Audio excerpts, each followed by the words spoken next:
Hello, everyone. Welcome to the SAT Reading Practice Literature Passage Review. This is hosted by me, Hasang, and welcome. I hope this stream really kind of helps you review how the reading or like the literature passage of the reading section is structured, and it really helps you go through how the logistics of how to solve those problems. So I see in the chat that some people are starting to come in. So hello, everyone. Okay, and I think we can get started. Okay, so make sure to follow us on social media at Think5 on Twitter, Instagram, YouTube. Also, make sure to join Discord. That's where we will all the students in the Discord server will help answer your questions if you post them. And it's a great place to interact with others who are also taking the SAT, so you can get more insight on how others are studying and I guess how others are dealing with this. And it's a great way to find study buddies and also just know that everyone's going through the same process, so you're not alone. And it's a great way to socialize with others all around the world. So make sure to join that Discord server so we know that you are taking an active part of our Bible community. Okay, so in this stream, we'll have a general breakdown of the SAT reading section, and that's going to be a little brief. Next, there's a literature passage overview, and we'll see like what kind of passages there are and what types of questions appear in this passage, and then we'll go over how to approach it. So what kind of steps to take, how slowly or fast, or and we'll see like what kind of strategies will help.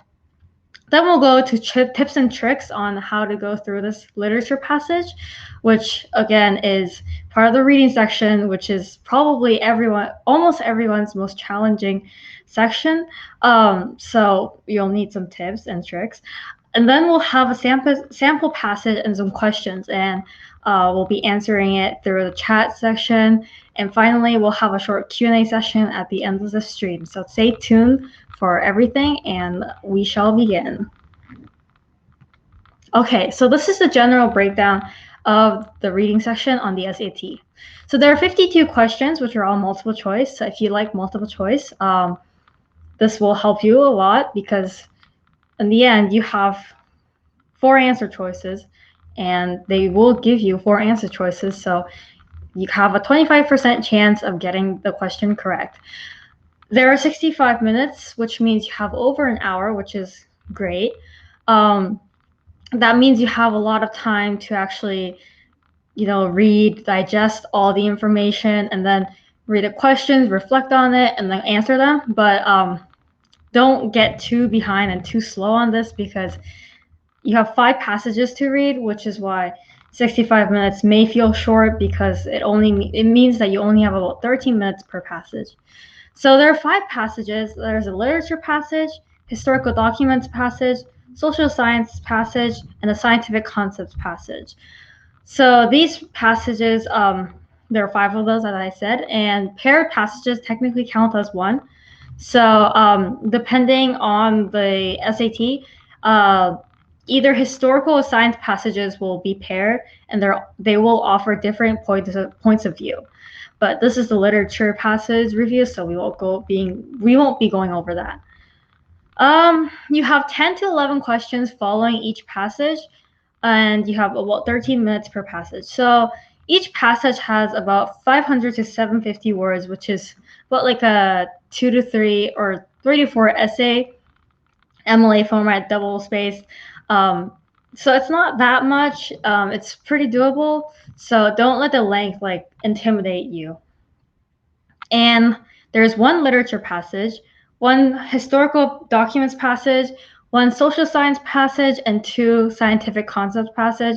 So there's a little more emphasis on the science part, but as you'll go over later, the scientific concepts passages aren't really testing your ability to remember any scientific concepts. It's more if you can analyze data and understand what the heck they're talking about when you're talking in scientific language.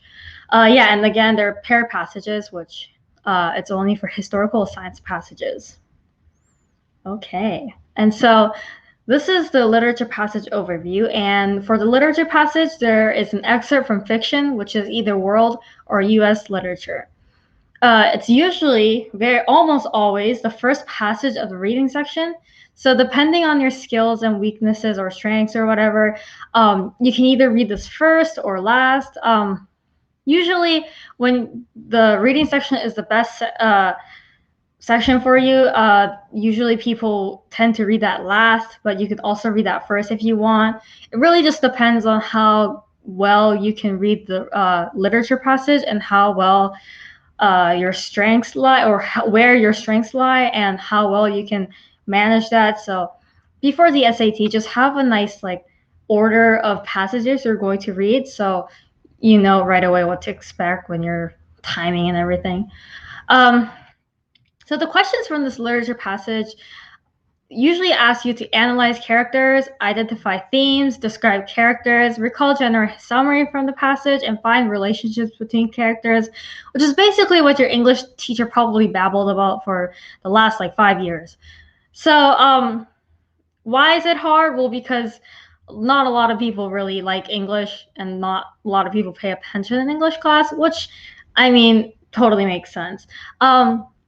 But I guess what you're doing here is basically really SAT is to measure how well you paid attention in class. So it would help if you know already how to do these stuff, but that doesn't mean you're gonna absolutely fail the SAT.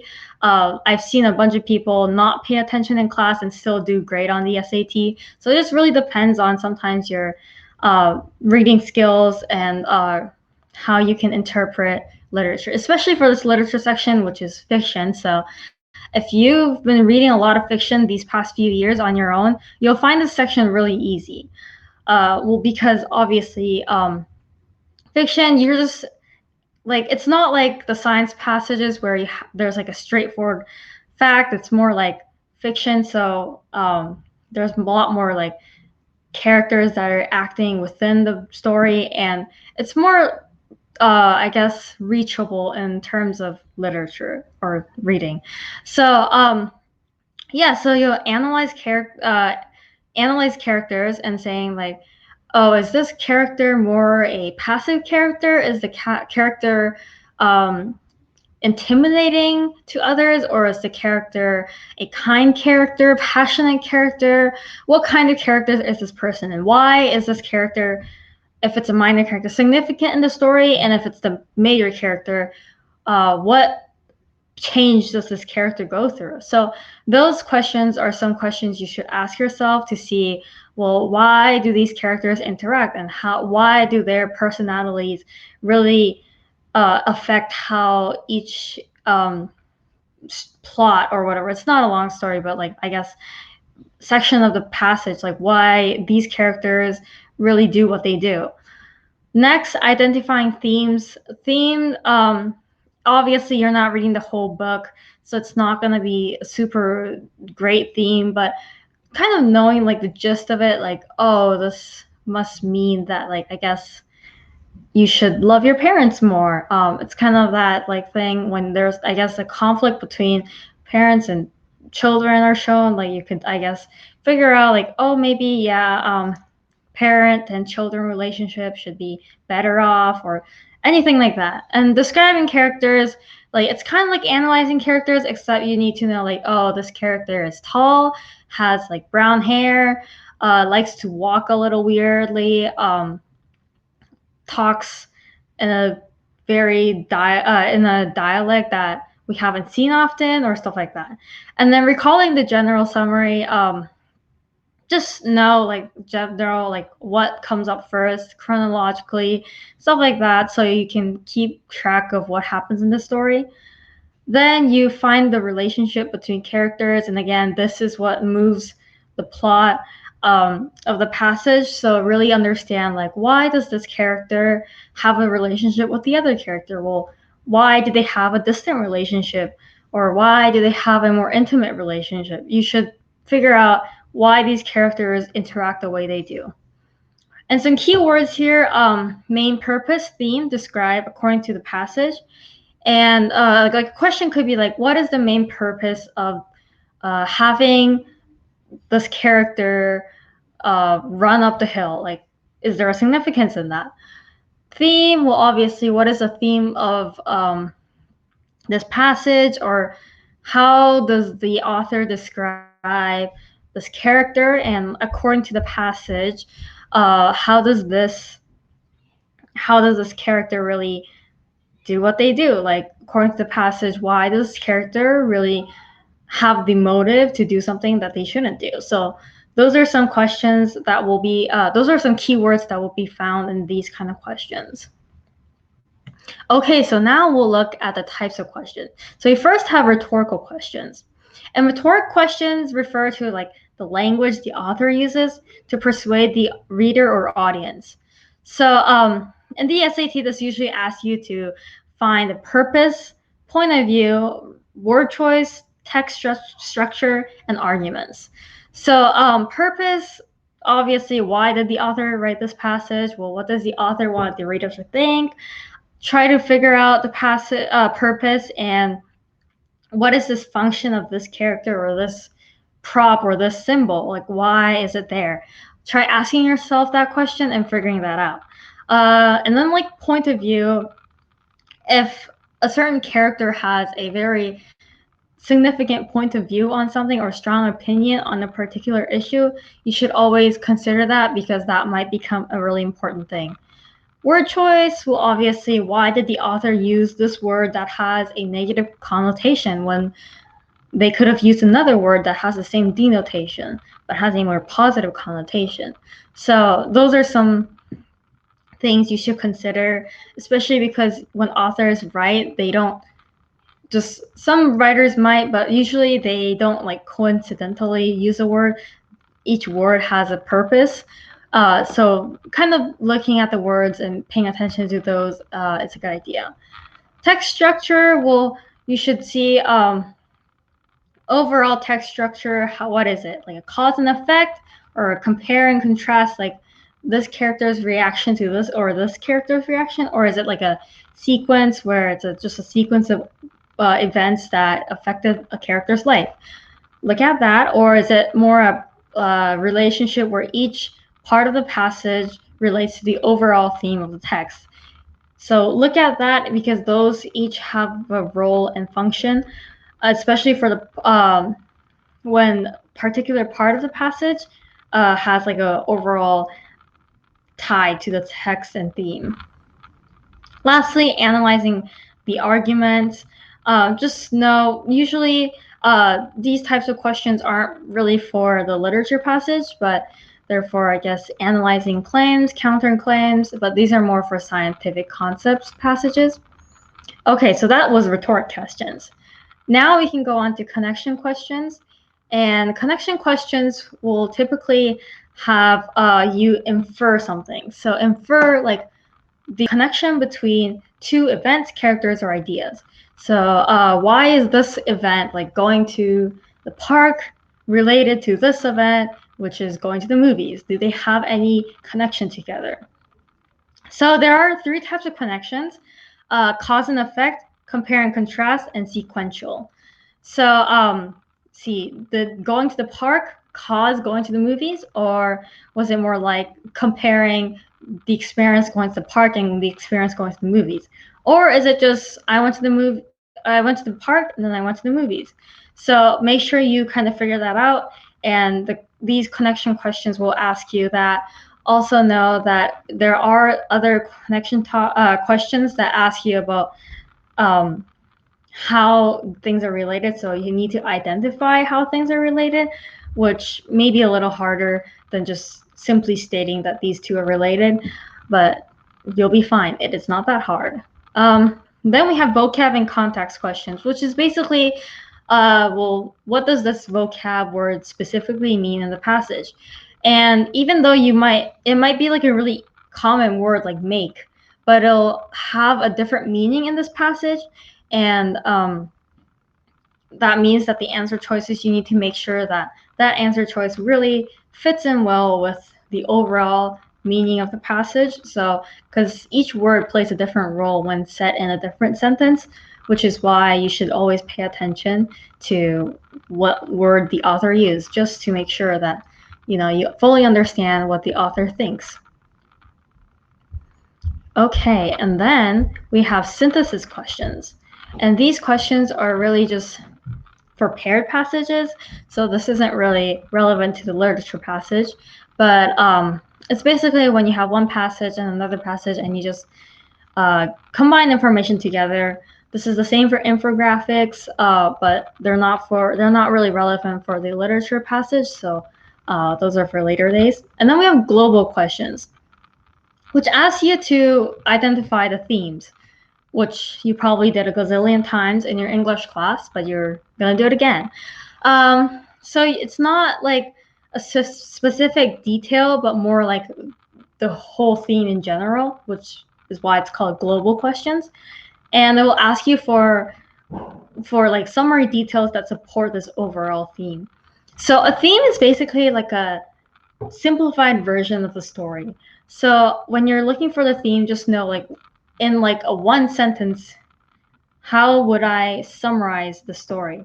So just that's how you find a theme, and try to find a theme which will make your life way more easier when you're going through these questions. And then lastly, we have command of evidence, which are those questions that say which line provides the evidence to the previous question. And these questions are really nice because that means that the answer to the previous question is in one of the line references. So already you're kind of given 4 places to look for the answer of the previous question, which will lead you to then answering the next question right. The trap is you can get both wrong, but you can also get both right. So it's like a gamble sometimes, but if you really know how to find the answer to these questions, it won't be that hard, and you'll realize that these will help you. Okay, now we'll go on. So how to approach these. So please note that this is a general guideline, and each person should approach it in a style that works best for them. So some people like to read the questions first and then go through the passages, while other people really just read the passage and then go through the questions. Personally, I like reading the passage first and answering questions, but I've seen a lot of people preferring to go for the questions first. So if this method doesn't work, go for a different method, but in case you don't really have a method yet, try following this method and see if it works. So first, quickly glance at the passage and the questions. Like, don't even take 30 seconds to do this. Take a really quick glance at the passage and questions, and then read the passage and make sure to annotate. Annotation is the most important thing here because it'll save you time from going back and rereading passages. Annotations, usually, this also differs from person to person, but usually it just means like circling main ideas or underlining important descriptions of characters, or not highlighting because we don't have highlighters, but maybe bracketing the line references in the questions if you've already gone to the questions, or maybe just looking through it and then like writing on the margins like the theme or what you noticed. Typically when annotating, reading takes much longer, so some people don't prefer doing the annotations, but usually annotations help a lot. So if you need to choose, I would say go for the annotations. Sometimes people take like 3 minutes doing the annotations, which is totally fine. People have different ways to annotate.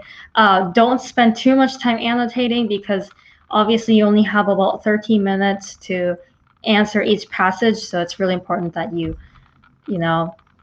go through it quickly. But other than that, I think annotations are really important. Okay, and then identify the general summary, characters, descriptions, relationships, themes, whatever important thing that is necessary for this literature passage. And then answer the questions, obviously. This should take about 7 minutes.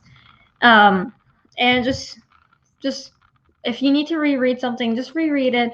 But here, this is when annotations come really in handy because obviously you've already circled the important parts or sections or lines. So when you need that reference, you can go back right away. But Some people work better with annotating, which is totally fine. So really it's up to you to just know your strengths and know like, oh, if I use annotations, I tend to do worse, then you shouldn't really annotate. But if you realize that, oh, if I annotate, I do really much better and I remember more, then make sure to annotate. And I guess the number one rule for how to approaching these passages is making sure you pay attention and concentrate. Even me, I've noticed this too, and I've experienced it, and I've seen a lot of people do this. They'll read a passage and they'll read like every single word, but their brain won't follow it, so they'll just end up not remembering anything from the passage. And sometimes I would be like multitasking. I would be reading while thinking about what I will do after I get home, or like something like that, or what I did yesterday, which is not really great. So make sure to like really concentrate when you're reading. Don't think about anything else. Try to empty your mind before you practice these or even take the SAT. So yeah, that's the number one rule. Okay, so tips and tricks again. Practice, practice, and practice. Practice makes perfect. In this case, it really does. And practicing doesn't just mean going over practice tests and seeing how well you do.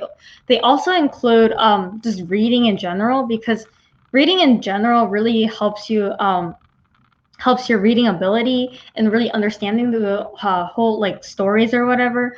So just general like reading for fun. I know as time goes and we're high schoolers, there's not much time to do that. But sometimes, like over the summer, maybe just sitting down and reading for fun will really help you develop the skills needed for the SAT reading section, and it'll come really in handy. But if you don't have time, don't worry. Practicing just like tests and stuff will also work as well. But reading on your own for fun always is the best way to really increase your reading abilities. And also take a deep breath and pay attention to the passage. Again, don't get distracted, and try to empty your mind before you start so you don't really think of anything else. And also try to enjoy the reading because it's fiction. So depending on like your opinions, usually fiction is the most fun part, most interesting part. So try to enjoy it before you, I guess, get on to like some of the more boring stuff. But the other passages are also pretty fun. Okay, so tricks: read word by word and annotate. Obviously, reading every word is really important here. Really understand the gist of the passage. Well, that really self-explanatory. You really need to know what the passage is trying to say in order to answer questions about it. And then this goes back to the annotation thing. Underline, bracket, or circle lines the questions are referring to, so you can identify them right away and refer to them as quickly as you can. Okay, so now we will go to a sample passage, and I haven't checked the chat in a while, but I can see some people are using the chat, and I think questions are being answered in the question section, so that's great. Okay, so these questions are all from the College Board website, so you can totally access them. But we'll just be going through this. If you went through this, I am sorry that I brought a passage you already practiced, but just bear with us, and if you want to, you can answer them with us. So always, always, always read the introduction. Sometimes we tend to just jump into the passage, but this introduction section is really important because it'll give you like a general like what's going on thing. So this passage is adapted from Edith Wharton's Ethan Frome, originally published in 1911. Maddie Silver is Ethan's household employee.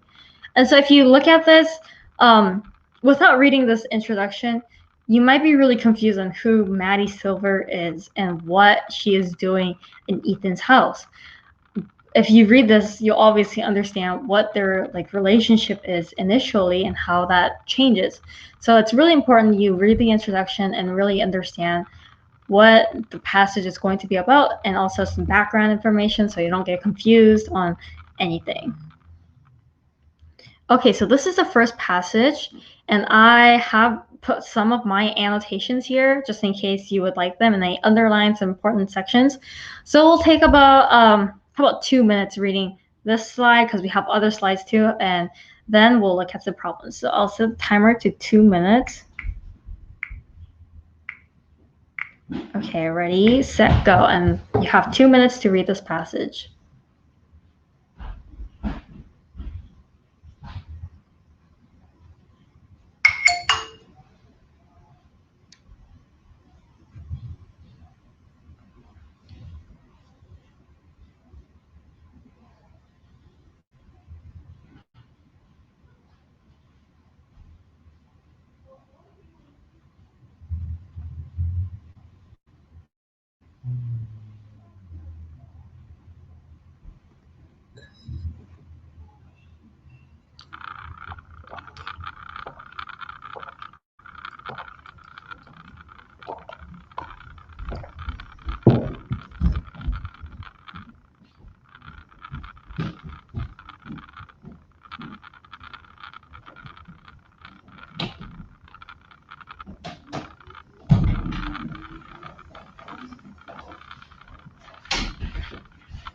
Okay, you have 1 minute left.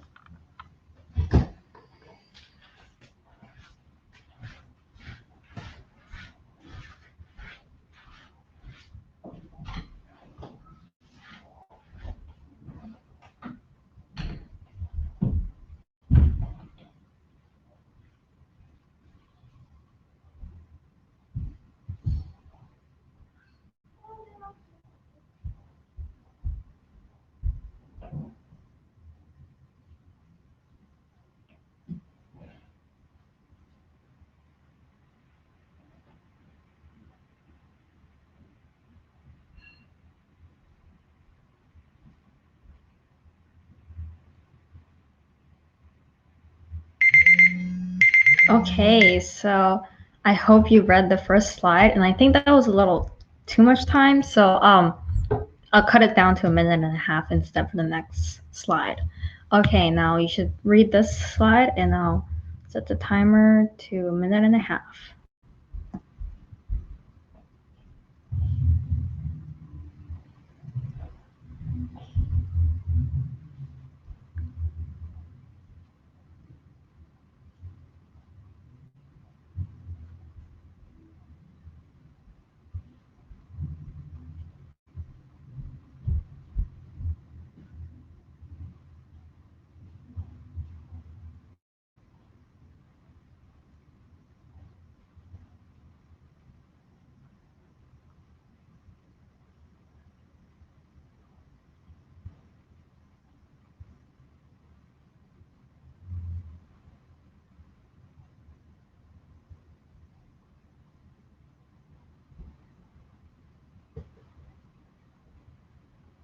Okay, and you have about 30 seconds left.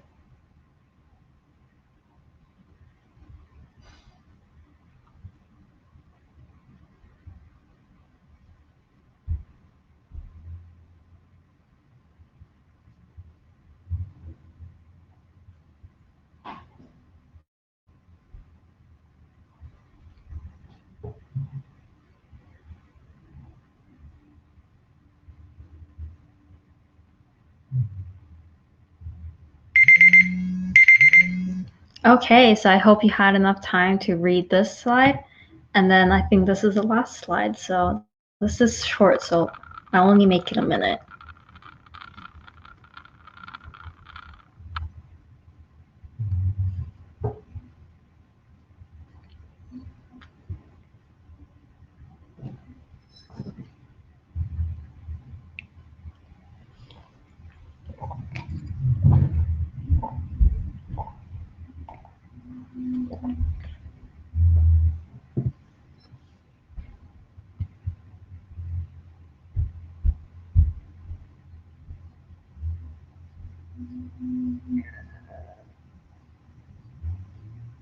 About 30 seconds left.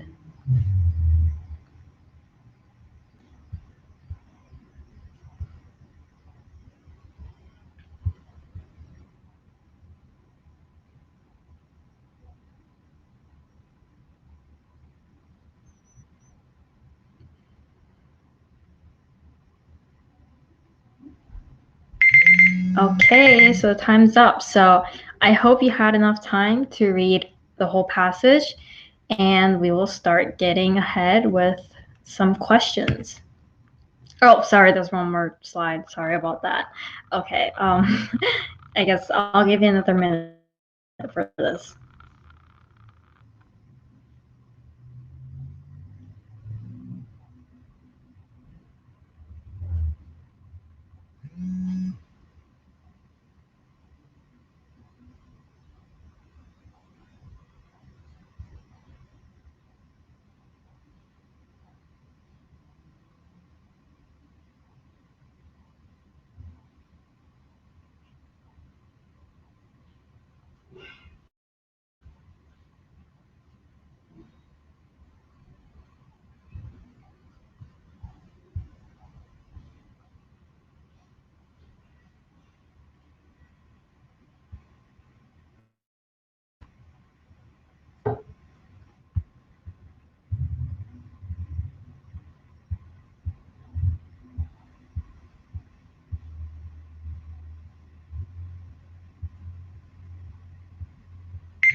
Okay, so I hope you had a chance to read all these slides, and I promise this is the last question. Before we move on to the questions, drop in the chat how well you felt like you read the passage, from, I guess, good to bad to really bad, or great. Just rate your reading experience and how much you understand. Just drop it in the chat and to see how much we did reading the passages.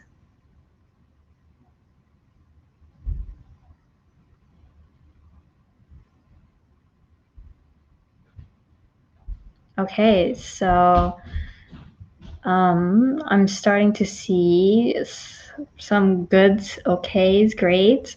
So that's really good. Or at least there isn't any like bad or like really bad. So okay, so that means if you really just felt like you had a good experience reading the passage, then already you're pretty set for the questions. So let's go to the questions. Oh, before going to the questions, let's look at some of the characters and analysis of relationship. So here, Ethan Frome is obviously in love with Maddie.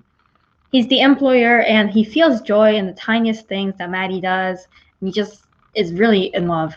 But he also wonders if Maddie like really reciprocates like his feelings. So that's like one of like his main like worries at around like the end. And here's Maddie Silver. She's very young and beautiful, full of life. She's the household employee, though it says that she's not like that great. But it's full of wonder from Ethan's like lessons, and she's really open to what the world has to give her. And so the relationship between Ethan and Maddie, that should say E and M, not E and S. So they like to walk together at night, and they're sensitive towards nature. They have a lot to, I guess, talk about when they're looking at nature, and they bond over that. Also, Ethan teaches Maddie sometimes, and they just have a lot of fun time just together. And yeah, they're just, I guess, on kind of like a dating kind of version of, yeah, it's set to the 1900s, but I guess in modern days we could say they were kind of dating. Okay, so now we can finally go to the questions. So over the course of the passage, the main focus of the narrative shifts from the A, reservations a character has about a person he has just met, to a growing appreciation that character has of a person's worth.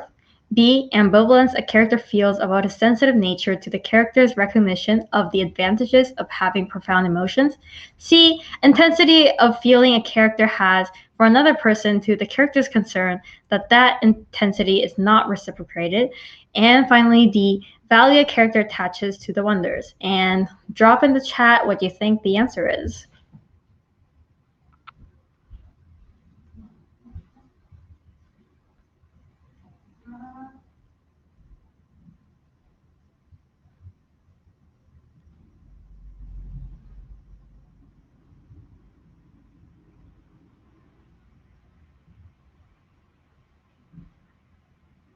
Okay, so I'm starting to see some answers coming in and trickling in.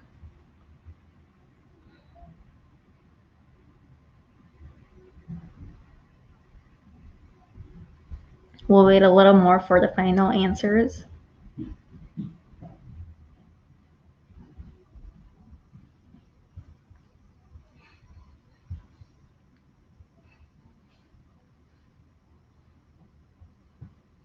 Okay, so if everyone has put what they think the answer is, we're gonna reveal the answer. And the answer is C. So why is it C? Because Ethan sees Maddie as like the lighting of fire on the cold hearth, showing Ethan's feelings for her. And in the later paragraphs, Ethan's focus shifts from how like in love he is to how he wonders how could he ever thought that his dull talk interested her, and feels betrayed when Maddie gestures to other people that he thought was only reserved for him. And so we can obviously tell from that Ethan kind of feels really, he feels a lot of love for Maddie, but at the same time, he's kind of concerned that, oh, what if this is just one-sided? So that's that. And second question. In the context of the passage, the author's use of the phrase, her light step flying to keep time with his long stride, is primarily meant to convey the idea that A, Ethan and Maddie share powerful enthusiasm. B, Maddie strives to match the speed at which Ethan works. C, Maddie and Ethan playfully compete with each other. Or D, Ethan walks at a pace that frustrates Maddie. And feel free to drop your answer in the chat.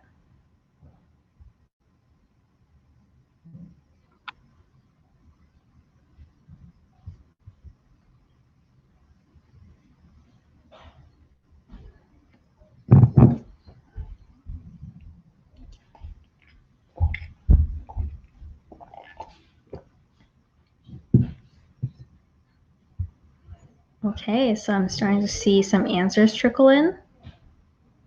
We'll wait a little more for those answers to come in.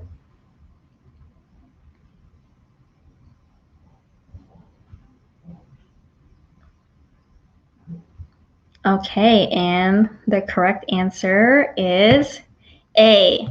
So why is it A? Ethan notes that he and Maddie feel a sweetness in this communion while walking outside at night, which strongly suggests that choice A is the correct answer out of all the others.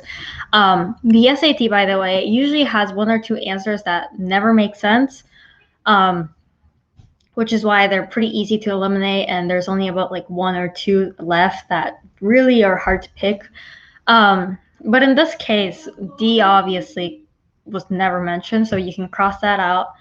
I guess B kind of also doesn't really make sense because they don't really work together. And so we're kind of left with A and C. But C seems more like they're like kind of like joking around with each other, but it doesn't really seem like that kind of relationship. And if you kind of really analyze the relationship, you'll notice that it's more like an enthusiasm together than competing with each other.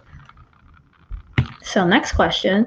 The description in the first paragraph indicates that what Ethan values most about Maddie is her A, fitness for farm labor, B, vivacious youth, C, receptive nature, and D, freedom from worry.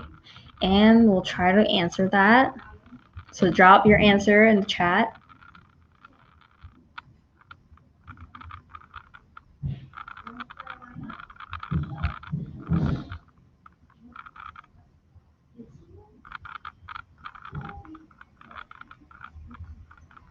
Okay, so I see some answers trickling in.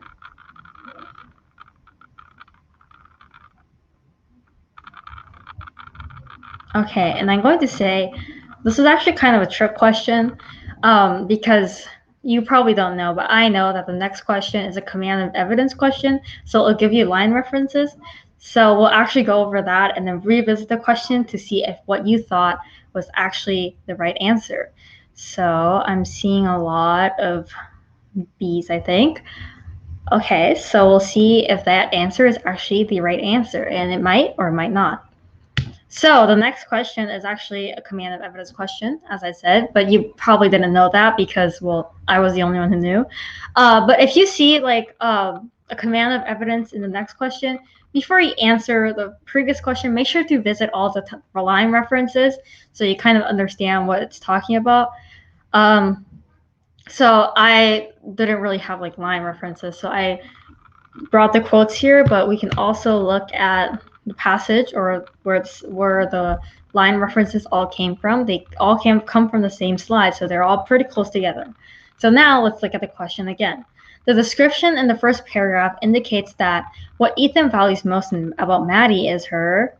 And let's look at or I guess like the red, yellow, green, and blue, and those correspond with the A, B, C, Ds from like I guess the next question. And try to look at this and maybe, do you think you'll change your idea or do you think you'll keep your answer? So try looking at that and seeing, well, which answer choice might correspond with, like, I guess which line reference, would correspond with the the answer choices and the actual question. So try to look at this and see if you might change your answer or you might keep it.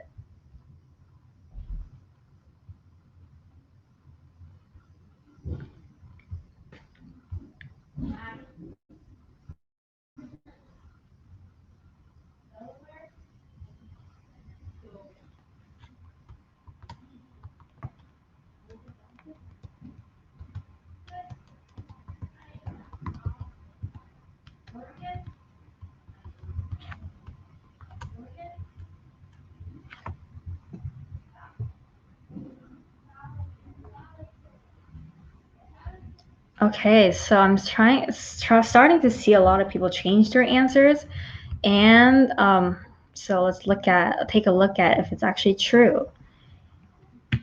Okay, so we're back to the same question, and as the chat starts to get active again, I'm seeing a lot of people change their answers, but I also see some people keep their answers. So let's look. The answer was actually C, and a lot of people first said that their answer was B. Some people I had noticed also said C, but like the majority of you guys said B. And if we didn't see, this is when command of evidence questions really come in handy, and they really help you because first you thought, oh, this has to be B, and then you look at all the line references and you realize it doesn't match up with the answer choice B. So then you're left with, oh, then I guess it has to be A, C, or D. Right away with like knowledge from the passage, we can pretty much eliminate A and D, which is left with C, and also it kind of matches up with one of the line references, which is why it's the correct answer. And so, yeah, it might look like choice B, but be aware.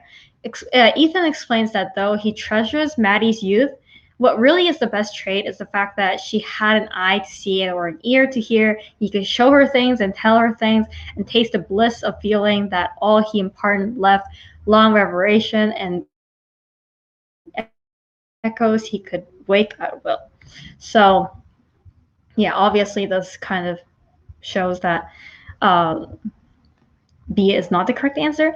And so for the line reference, what do you think is the correct answer? This should, I guess, be the line reference that helps you figure out that, oh, it's not B, it's actually C. So feel free to drop your answer choice in the chat.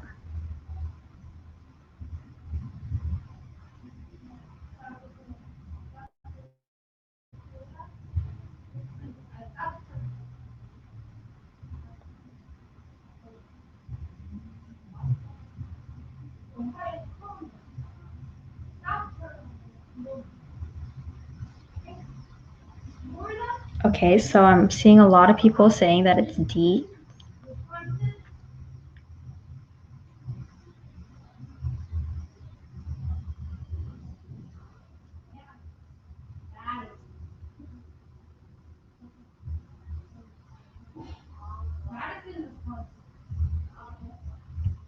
Okay, so now we'll take a look, and the answer is indeed D. And I noticed someone saying that They thought it was B, but then they saw, but it was not only, which made them realize it was a C. I think that's a really good point. Sometimes we can overlook a lot of really small details, but if you read all those details, you'll notice some things that I guess you might have missed the first time.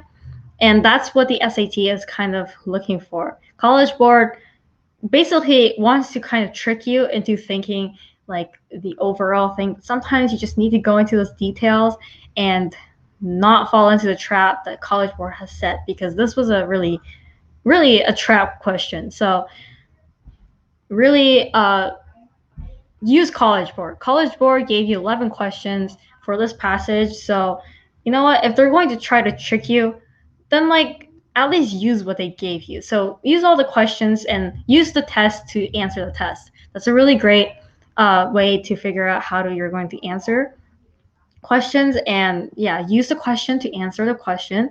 And also sometimes the answer is in the question itself, so that might be also helpful when you're thinking about it. And yeah, Ethan likes Maddie's receptive nature, which is why choice D contains the part where this is explained and everything. Okay, so this question. The author includes the descriptions of the sunset, the clouds, and the hemlock shadows, which in the line says, the cold red of sunset behind winter hills, the flight of cloud flocks over slopes of golden stubble, or the intensely blue shadows of hemlock on sunlit snow. The author includes the descriptions primarily to A, suggest the peacefulness of the natural world, B, emphasize the acuteness of two characters' sensations, C, foreshadow the declining fortunes of the two characters, or D, offer a sense of how fleeting time can be. And again, you can feel free to drop your answers in the chat.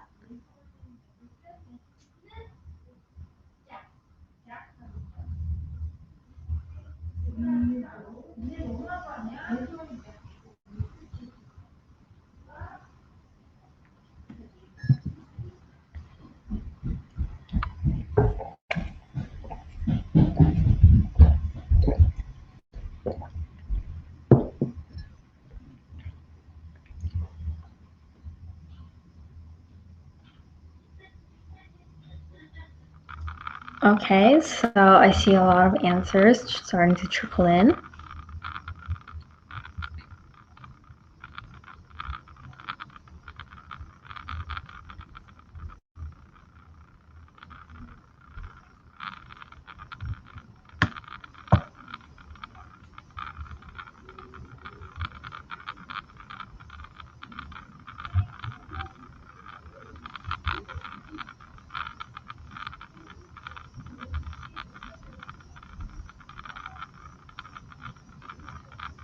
Okay, and I guess we can now reveal the answer. And the answer is yes, it is B. So a lot of you guys guessed it was B, and it is actually B. So good for you. And I've also noticed that someone also said that they thought it was A, but then they realized in the context of the story, it didn't really serve any purpose. So yeah, that's really how you should answer questions.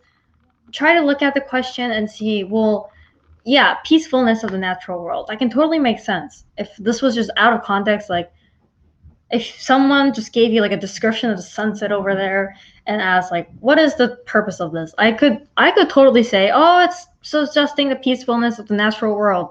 That sounds like the best option right now. But we're giving something more than just this description. We're giving the entire passage to read. And in this passage, well, though like they talk about like the natural world and stuff, and that it's not really focused on the natural world and the peacefulness of anything like that. It's more focused on Ethan's thoughts on Maddie and his worries about that and his thinking process about this relationship. And so this really has nothing to do with the peacefulness of the natural world. Seems more like the legit answer, but it's not really. Yeah. So there were other sensations, less definable, more exquisite, which drew Ethan and Maddie together with a shock of silent joy. And here we can infer which again, infer is a really important word in the SAT because you're supposed to connect something that the passage doesn't tell you straightforwardly.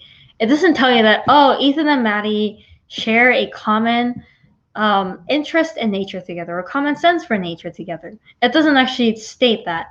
It's more like it drew them together with a shock of silent joy. And from there, you should probably think, oh, I guess both of them really like watching nature and their, I guess, sense for that really bring them together, which then should lead you to B. Again, C. C, actually, we don't really know much because we didn't read like the whole story.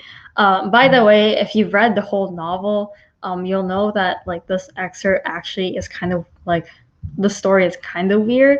I haven't actually read the whole story, but I spark noted it. And yeah, it's actually, it might be foreshadowing the decline in fortunes of the two characters, but we don't know that because that's not included in the passage. So with what we have, we need to really answer the question. Lastly, D, like offer a sense of how fleeting time can be. Like, sure, that makes sense. We can offer, but like, I guess that makes sense in like no context whatsoever. Like A, watching nature can emphasize time going by super quickly. But in this case of the passage, obviously it's not going to be D, so it has to be B, and that is the correct answer. And I think this is also the last question for the sample passage. And yes, so now we're at the Q&A session. So first, there is a short question that asks, should I read the full passage first, then go to the questions, or read the questions first, skim the passage, looking for the answers? So that's a really good question. And honestly, I can't really tell you as an individual what to do because I don't really know how good you are with reading the question first and looking for the answers, or understand the passage and then reading the questions. So I can't really like tell you fully, but in my experience, I did much better reading the passage first and then just going on with the questions. But depending on your skills, you might find it better to read the questions and then read the passage and like look for the things that it will ask you about. So I don't I don't know really how I should answer the question, but really it's up to you.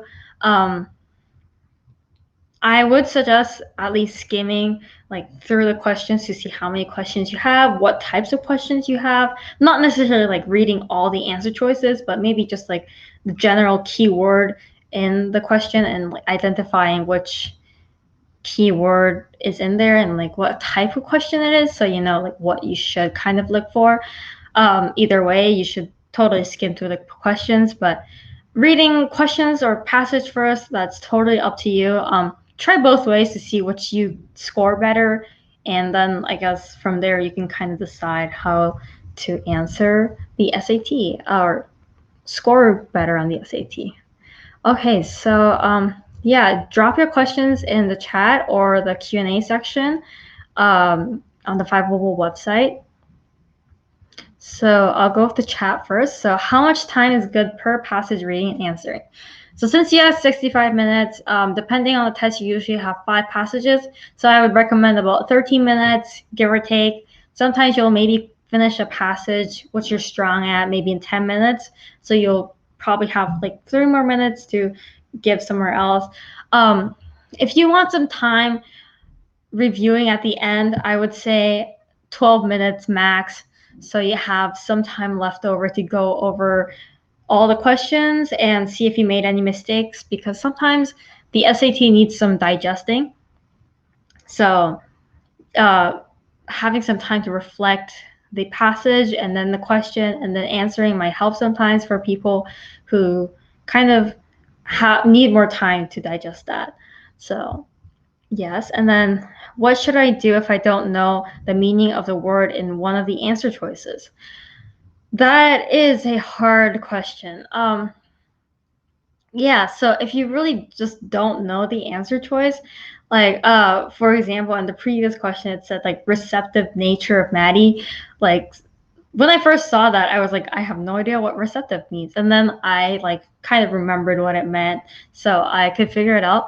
But here, sometimes you just need context clues, figuring out what comes before and after, and putting it together, making it a blank, and then like substituting words to see if it works out. If you really don't know the answer choice, sometimes it will be the answer. Sometimes because you don't like know the correct, then you don't, if they make the answer choices out of hard words, sometimes students like avoid them, and then like purposely, that's why they make the answer choice correct. That's not always, that's like only sometimes, so don't like make this your like prime rule. Yeah, process of elimination is really great, so make sure to do that as well.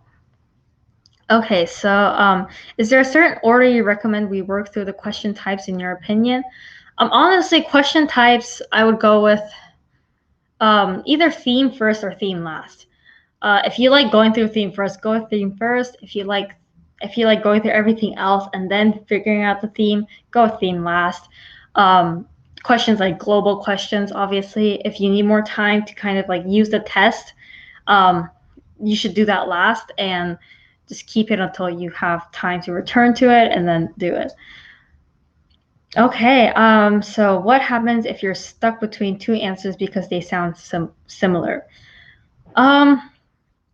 There will be a defining aspect of that answer choice that differentiates it between two answer choices.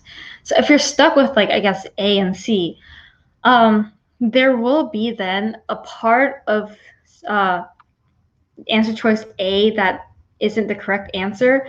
For example, if an answer choice has like never, always, only, one, yeah, like any extreme words that like limits it to like once or like never or like all the time, like those answer choices are usually not the correct answer. So if you're stuck with that, try going through, is there like an extreme word in there? And yes, that's probably not the answer. So you could eliminate that. Okay, any tips to make sure you get those command of evidence and vocab and context questions right? So command of evidence questions, obviously, they're basically paired questions. So you use those two questions together to really answer the question. Especially when you're looking at line references, make sure to bracket it down and on paper and like write, like draw the brackets so you know where exactly it is, where in the passage it like takes place. Try to read like before and after a few sentences so you know like in the middle what it is. And I guess that kind of makes up the tips. And just really use the test, and like the line reference will have, one of the 4 line references will have the correct answer. So with that in mind, try to just, if you don't know exactly, just try to like put the puzzle together and see if it works.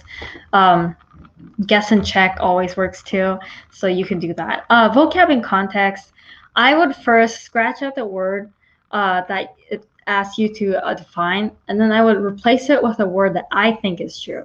I would come up with any word. For example, if it says, I made pencils, and it said, well, what does this made mean? I would probably say like manufactured pencils, or carved pencils, or homemade pencils. So I would put words in there and see if one of the 4 answer choices kind of corresponds with my answer or my word that I would stick in, and then match it there for on. And if one answer choice doesn't seem like it's correct, then just try like plugging it in and replacing it, and then see if it works. If it doesn't, probably not the correct answer. And that's how you should do with vocab and context questions. Let's see. If an answer choice is close enough, should we know that it's not right? That's a hard question, because sometimes the answer choice, yes, could be close enough and it might be the correct answer, but sometimes it's also not the correct answer. So I guess it's really important to know, like, is my close enough definition really what I should really trust? And the answer to that usually should be yes, I should trust myself. Trust your guts, go with it, and just know that you probably are prepared for this test. So don't get intimidated. Just, I guess, I don't know. Know that you're prepared for this, and if it's close enough in your opinion, go for it. Yeah, so now we're at exactly an hour, so we'll probably have to wrap up now. But thanks everyone for coming today. It's been awesome to review this passage with you.